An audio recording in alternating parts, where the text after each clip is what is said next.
वालेकुम दोस्तों, छा हाल आहे? ख़ुशि आहियो?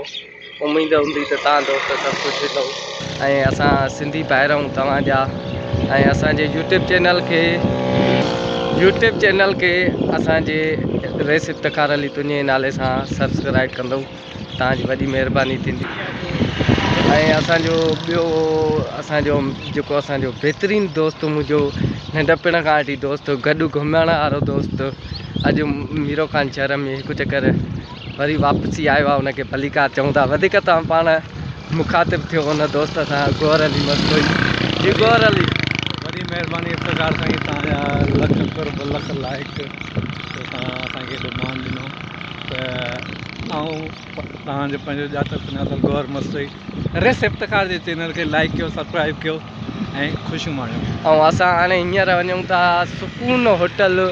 सुकून होटल मीरो खान में ते, जिते असां चांहि जी प्याली पीअंदासीं।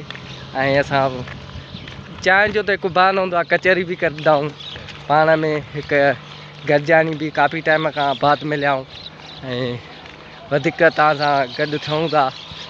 तेसिताईं असां वठूं था हिकु ब्रेक जी। दोस्तो, असां हाणे चांहि बि पीतीसीं, वरी कॉलेज गवर्नमेंट डिग्री कॉलेज पुॻासीं, जिते असां जेकी कॉलेज नई ठहे थी असां उनजो बि विज़िट बि कयोसीं। ऐं असां सां गॾु भाई गौर बि आहे, हा न। उन में हवाले सां बसि तमामु सुठो कमु हली रहियो आहे।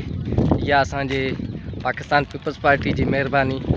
कोई शहर में कुझु घिटियूं बि ठहनि थियूं, उन्हनि जी बि उहे बि घिटियूं, शहर जा रस्ता रोड उहे बि ठहनि था।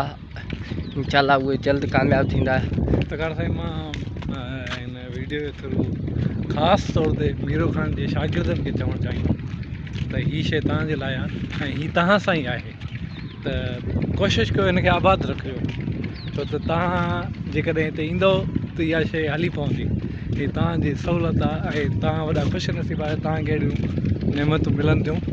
त इन शइ मां फ़ाइदो वठो। तव्हांखे किताब बुक ऐं विथ तव्हांखे टीचर मिले थो ऐं तव्हांखे हर जॻह ते सम्झाए थो।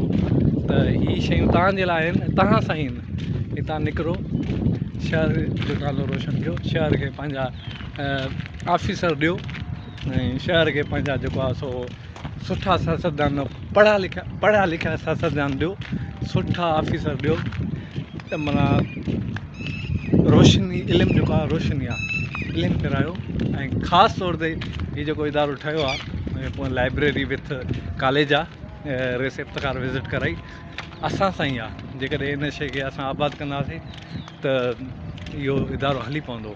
ऐं वॾी ख़ासि तौर ते पीपल्स पार्टी जी महिरबानी आहे जो अहिड़ियूं शयूं ॾियनि थियूं।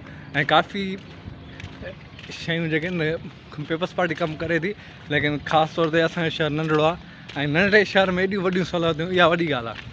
त ख़ासि तौर ते ओसे पासे जा जेके दोस्त आहिनि उन्हनि जे लाइ बि सुठो आहे, बहितर आहे जेकॾहिं पहुची सघंदा। पर सभ खां वधीक जेको हक़ आहे मीरो खान सिटी वारनि जे मथां फ़र्ज़ु थो थिए त हू अचनि हिते ऐं पंहिंजी लाइब्रेरी खे आबाद कनि।